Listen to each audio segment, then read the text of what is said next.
Please can you give advice for sisters who find it difficult to keep the house clean and tidy when things pile up like clothes and dishes and can't keep on top of everything and the house becomes too messy and too much? It's a good thing you can't see this room. If you could see the floor in this room, alhamdulillah. I think, look, you have to factor in time for cleaning just as you would any other thing, you know? And, you know, I have a confession to make, which is that I do actually have a cleaner. Okay. Personally, I do have a cleaner who comes in like certain intervals to help me keep on top of things, right? That's something that I feel was really worth it for our family, and it worked for our family. There was a time when I used to feel guilty about having a cleaner, right? Because, you know, we've grown up, our mothers never had cleaners for most of us, right? Our moms didn't have cleaners. The idea of having a cleaner is like such a luxury, right? For most of us.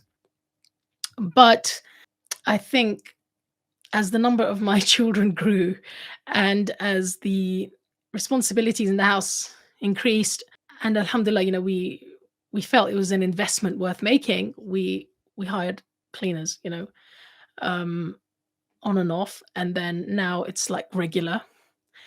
And I think it's just been a lifesaver, you know, because of course it doesn't mean you don't clean. Like I'm still doing the cleaning, right? Like all of us, every member of the family has daily cleaning jobs and daily chores that everyone has to do. Okay, because you know, we don't have a cleaner every day or anything like that, right? It's like everyday cleaning we have to do. But just to have that one cleaner every at every interval, every 2 weeks, every 1 week even, it really helps because it means that the level of mess basically doesn't get over a certain amount, you know? It's always under control. So I hope you don't think that's the cop out answer. Okay. But I think what it does do is give you an insight into the fact that look, if you're a very busy person and if you're earning money, like as a woman, if you're earning money, or even if you're not earning money, but you know, you're spending your time in worthwhile things, you can have a discussion with your spouse and you could consider getting help.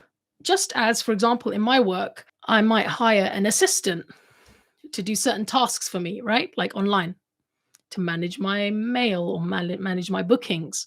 For me, my cleaner is is like an assistant. She's like a key person who helps me and my family keep on top of things.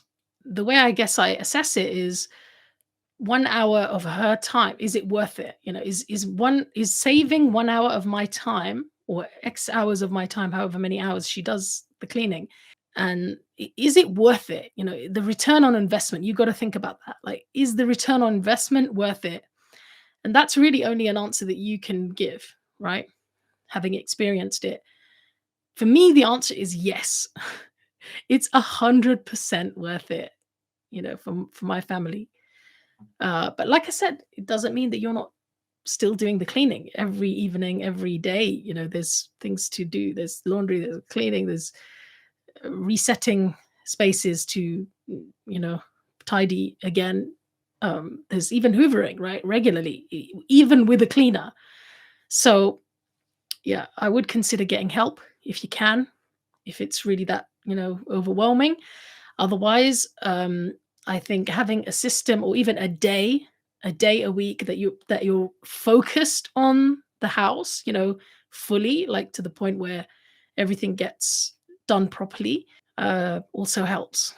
I hope that my answer was not too tone deaf, inshallah.